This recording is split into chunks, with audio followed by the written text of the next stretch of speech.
സന്തോഷ്, ഇത് മൂന്നാമത്തെ പ്രാവശ്യമാണ് സന്തോഷ് ഗാസയിലേക്ക് പോകുന്നത്. അപ്പോൾ ഇപ്രാവശ്യത്തെ യാത്രയിൽ സന്തോഷിൻ്റെ യാത്ര എങ്ങനെയാണ്? ഇപ്രാവശ്യത്തെ മിഷനകത്തുള്ള എന്താണ് പ്ലാൻ? എന്താണ് ഇപ്രാവശ്യം? ഞാൻ കഴിഞ്ഞ 2 പ്രാവശ്യം നമ്മൾ ഈജിപ്റ്റ് വഴിയാണ് പോകുന്നത്. ഇപ്പോൾ പോകുന്നത് ജോർഡാൻ വഴിയാണ് പോകുന്നത്. ജോർഡാൻ വഴി ഇസ്രയേലിനും ജോർഡാനും ഒരു നമ്മൾ ഡെഡ് സീ, ചാവുകടൽ. ഞാൻ ചോദ്യം ചുറ്റും സ്പെസിഫിക്കായിട്ട് പറയാം. ഒന്നത് ഭയങ്കര ഒരു മിലിറ്ററൈസ്ഡ് ഏരിയ ആണ് അതല്ല. അപ്പോൾ അവിടെ എങ്ങനെ എത്തിപ്പെടും? അതിൻ്റെ എത്തിപ്പെടുന്ന രീതി എങ്ങനെയാണ് ആക്ച്വലി? അമ്മാനിൽ ഇറങ്ങുന്നു. അമ്മാനിൽ നിന്ന് ഈ ഡെഡ് സീ വരെ.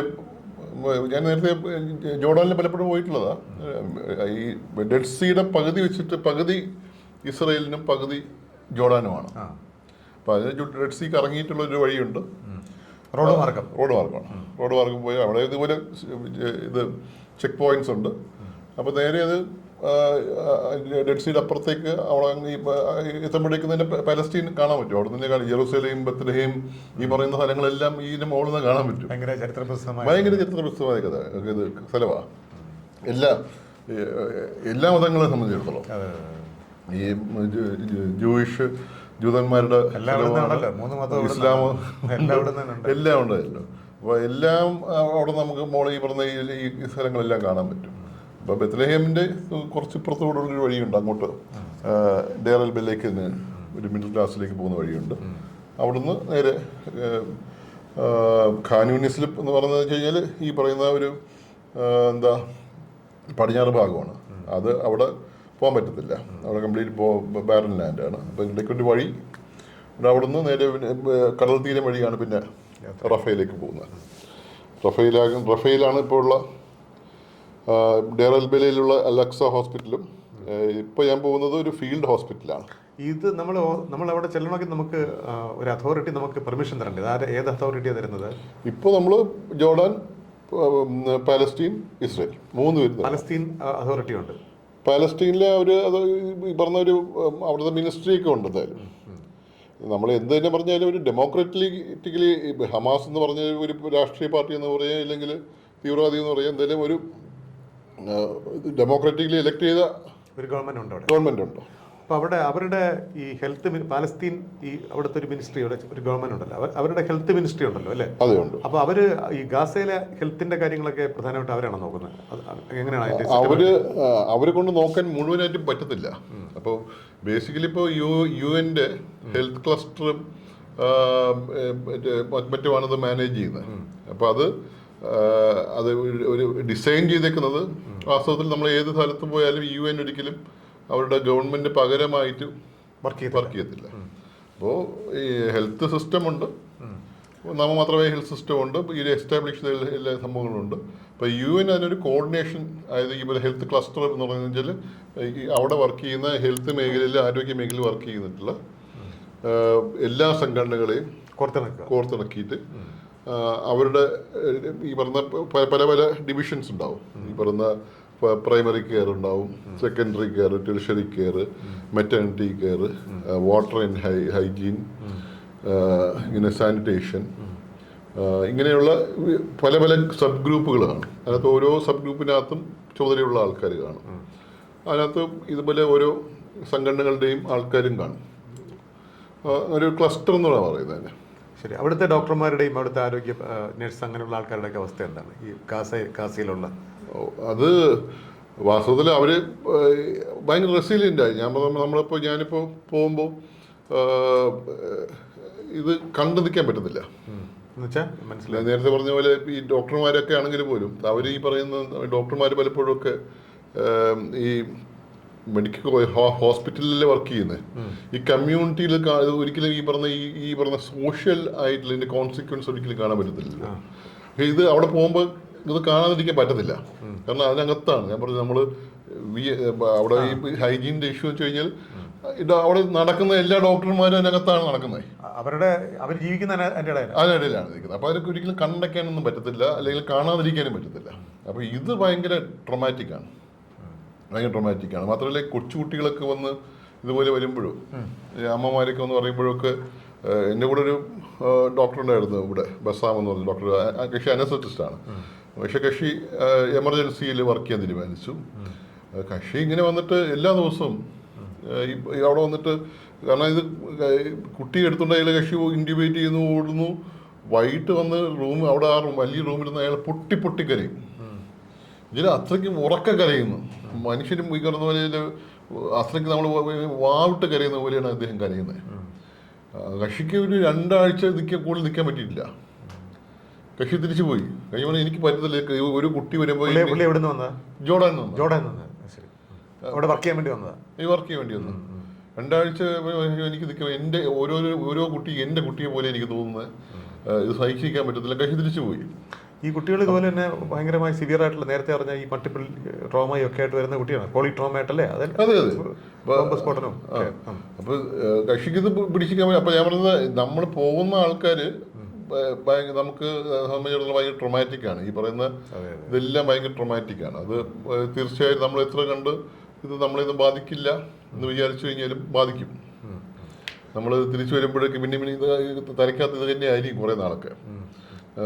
അതിപ്പോൾ എത്ര എക്സ്പീരിയൻസ് എന്ന് പറഞ്ഞിട്ടും കാര്യമില്ല. നമ്മൾ അത് ഇൻവോൾവ് ആയിപ്പോവും. പക്ഷെ അവിടുത്തെ ജനങ്ങളെ സംബന്ധിച്ചിടത്തോളം, അവിടുത്തെ ഹെൽത്ത് വർക്കേഴ്സിനെ സംബന്ധിച്ചിടത്തോളം അവരുടെ ഒരു എന്താണ് ജീവിതത്തിന്റെ ഭാഗമായി, ഇതൊക്കെ ജീവിതത്തിന്റെ ഭാഗമായിട്ട് കുറേ വർഷങ്ങളായി. അവർ വളരെ ഇതിനകത്ത് യൂസ്ഡ് ആണ്, റെസിലിയൻ്റ് ആണ്. എന്ത് പ്രശ്നം ഉണ്ടെങ്കിലും നിൽക്കാനായി തീരുമാനിച്ചിരിക്കുന്ന അവിടെയാണ്. നേരത്തെ പറഞ്ഞ പോലെ 2 വിഭാഗം ആൾക്കാരുണ്ട്. ഈ സ്ത്രീകളും കുട്ടികളൊക്കെ ആകുമ്പോൾ ഈ പറഞ്ഞൊരു സർവൈവൽ എന്നൊരു പോയിന്റിൽ അവരെവിടെയും പോകാൻ തയ്യാറാണ്. ഒരു അഭയാർത്ഥികളായിട്ട് കുട്ടിയെ രക്ഷിക്കാൻ മതി എന്നുള്ള തീരുമാനത്തിൽ എത്തുന്ന ആൾക്കാരുണ്ടാവും. അവരെവിടെയും പോകാം, അവർക്ക് പോകാൻ പറ്റത്തില്ല. അതേസമയം അങ്ങനെയല്ല. എനിക്ക് എൻ്റെ മണ്ണ്, ഇതെൻ്റെ മണ്ണ്, എൻ്റെ സ്ഥലം. ഈ നമ്മൾ ഈ അഭയാർത്ഥിയായിട്ട് പോകുമ്പോഴും നേരത്തെ പറഞ്ഞ കാര്യം, സിറിയയിലെ കാര്യം പറഞ്ഞല്ലോ. സിറിയയിലെ യുദ്ധം ഉണ്ടായപ്പോൾ ഡോക്ടർമാരൊക്കെ അവിടുന്ന് യൂറോപ്പിലേക്ക് പലായനം ചെയ്തു. പക്ഷെ ഇവിടെ നോക്കുന്ന ഈ ഗാസയിലെ ബോംബിട്ട് മരിക്കുന്നെങ്കിൽ പോലും ഈ ഡോക്ടർമാരോ അവിടുത്തെ ആൾക്കാരോ പോലും ശരിക്കും പറഞ്ഞാൽ അവിടെ വിട്ട് ഓടിപ്പോകുന്നില്ല. ഞാൻ പലപ്പോഴും അറിയിക്കും എന്താണ് ഇവർക്ക് എന്തുകൊണ്ട് മറ്റു സ്ഥലങ്ങളിലേക്ക് വെക്കൂടാ എന്ന്. ഹിസ്റ്ററിക്കലി അവർ പല സ്ഥലത്തും പോയിരുന്നു. അപ്പോൾ 47 മുതൽ തുടങ്ങുമ്പോൾ ഈ പറഞ്ഞ അപ്പോഴുള്ള പല യുദ്ധങ്ങളുണ്ടല്ലോ.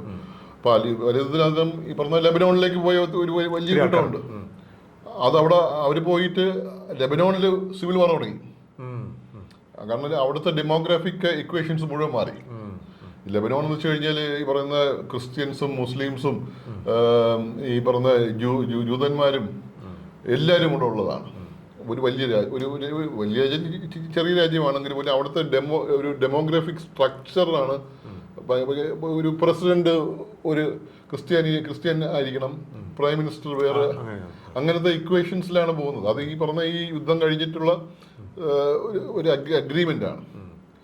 അപ്പോൾ അത് കാരണം വെച്ചാൽ ഈ പറഞ്ഞ ജനസംഖ്യ കൂടിയാലും, ഇപ്പം ജനസംഖ്യ കൂടുമ്പോൾ തീർച്ചയായിട്ടും അവർ പവർഫുൾ ആകുമ്പോൾ ചില വിഭാഗങ്ങൾ പവർ എക്സേർട്ട് ചെയ്യും, ഇല്ലെങ്കിൽ മറ്റുള്ളൊരു വിഭാഗങ്ങൾക്ക് അരക്ഷിതത്വം തോന്നും. അങ്ങനത്തെ പ്രശ്നങ്ങൾ ഉണ്ടായിട്ട് സിവിൽ വാറിൽ ഒത്തിരി സ്ഥലം പോയാണ്. അതുപോലെ ജോർഡാനിൽ ഇതുപോലെ തന്നെയാണ്, ഈജിപ്തിൽ ഇതുപോലെയാണ്. ഈ ഭാഗങ്ങളെല്ലാം ഒരു പോയിട്ടുണ്ട്. അപ്പോൾ മുമ്പ് അതിൻ്റെ ഭാഗമായിട്ട് തീർച്ചയായിട്ടും വരുന്നവരും അവിടെ ഉള്ളൊരു തമ്മിലൊരു കോൺഫ്ലിക്റ്റ് ഉണ്ടാവും. നമ്മളിപ്പോൾ യൂറോപ്പിലും ഉണ്ടല്ലോ. അതില്ലാതിരിക്കുന്ന ഇപ്പോൾ ഈ പറഞ്ഞ യുക്രൈനിലെ ആൾക്കാർ പോകുമ്പോൾ പോലും നമുക്ക് തോന്നിയിട്ടുണ്ട്. നമുക്ക് പലപ്പോഴും ഇപ്പോൾ സിറിയയിൽ നിന്ന് ആൾക്കാർ വന്ന് ഭയങ്കര റെസിസ്റ്റൻസ് കാണിച്ച സ്ഥലമാണ് യൂറോപ്പ്.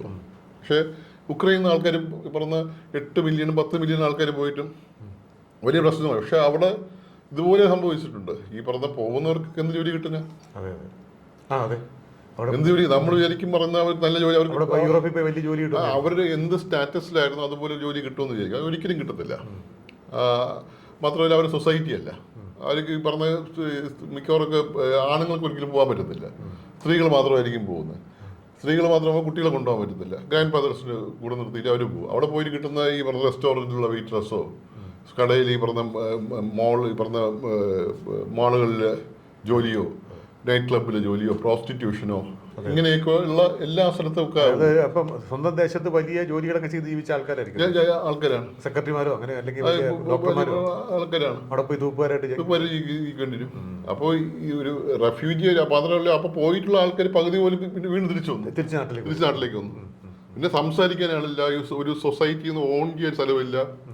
സ്വാഭാവികമായിട്ട് അവര് അപ്പോൾ സ്വന്തം നമ്മൾ മനുഷ്യരെ സംബന്ധിച്ചിടത്തോളം നമുക്ക് അറിയാലോ, നമ്മുടെ പാരൻസ് ഒക്കെ ഈ പറഞ്ഞ വയസ്സായ ആൾക്കാർ ഒരിക്കലും നമ്മൾ ഈ പറഞ്ഞ വേറെ മക്കൾ വേറെ സ്ഥലത്താണെങ്കിലും പോലും അവിടെ താമസിക്കാൻ പറഞ്ഞവർ പോകത്തില്ല. അവർ പറഞ്ഞ് ഈ ഇവിടെ ഈ ഞാൻ ജനിച്ച മണ്ണിൽ മരിച്ചാൽ മതി എന്നാ പറയുന്നത്. ഇതൊരു ഒരു ഒരു സെൻസ് ഓഫ് ബിലോങ്ങിങ്, ഇതെല്ലാം ഉള്ള ഒരു സ്പീഷീസിന്റെ ഇഷ്യൂ ആണത്. മാത്രമല്ല ഈ ഒരുപക്ഷെ അവിടെ നിന്ന് പുറത്തേക്ക് പോകാനും ബുദ്ധിമുട്ടുണ്ടാവും അല്ലേ? പുറത്തേക്ക് പോകാൻ പറ്റത്തില്ല. അഥവാ ഇനി പോകാൻ പറ്റിയാലും അപ്പോൾ പോകാനായിട്ട് ആൾക്കാർ ഈ പറഞ്ഞ സ്ത്രീകളും കുട്ടികളും അടക്കമുള്ള ആൾക്കാരാണ് പോകേണ്ടത്.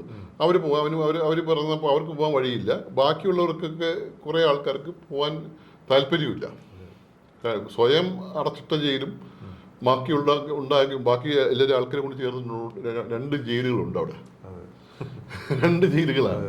അപ്പോൾ അതുകൊണ്ട് ജയില. അപ്പോൾ അതൊരു ഇഷ്യൂ ആണ്. അപ്പോൾ അതുകൊണ്ട് അവിടെ നിന്ന് പോകുന്ന ഇനി ഇന്നലെ അങ്ങോട്ട് ഇനി ആരും എടുക്കത്തില്ല. നേരത്തെയൊക്കെ എടുക്കുമായിരുന്നു. ഈജിപ്തും സൗദി അറേബ്യയും ബക്കുമൊക്കെ അവരൊക്കെ വാസ്തവത്തിൽ ഈ പറഞ്ഞ യുക്രൈനിൽ ഇക്വേഷൻ നോക്കിക്കഴിഞ്ഞാൽ 8 മില്യൺ ഇപ്പോൾ 10 മില്യണായി. 10 മില്യൺ ആൾക്കാരാണ് യുക്രൈനിൽ നിന്ന് യൂറോപ്പിലാകെ പോയിട്ടുള്ളത്. ഇത് മൊത്തമായി 2 മില്യണേ ഉള്ളൂ. അതിപ്പോൾ കുറഞ്ഞ ഏകദേശം 1.4 മില്യണായി. ബാക്കിയുള്ള ആൾക്കാർ മാറ്റി ഇങ്ങനെ ഇവരെല്ലാം കൂടി മാറ്റി താമസിപ്പിച്ചാന്ന് ചോദിച്ചു കഴിഞ്ഞാൽ അത് മതിയായിരിക്കാം. പക്ഷെ അതൊരു സൊല്യൂഷനേ അല്ല. റെഫ്യൂജി ആവുന്ന സൊല്യൂഷനേ അല്ല. അതൊരു അൺഹ്യൂമൻ സൊല്യൂഷനാണ്. മാത്രമല്ല ഫോഴ്സ്ഡ് മൈഗ്രേഷനും ഒരു സൊല്യൂഷനല്ല.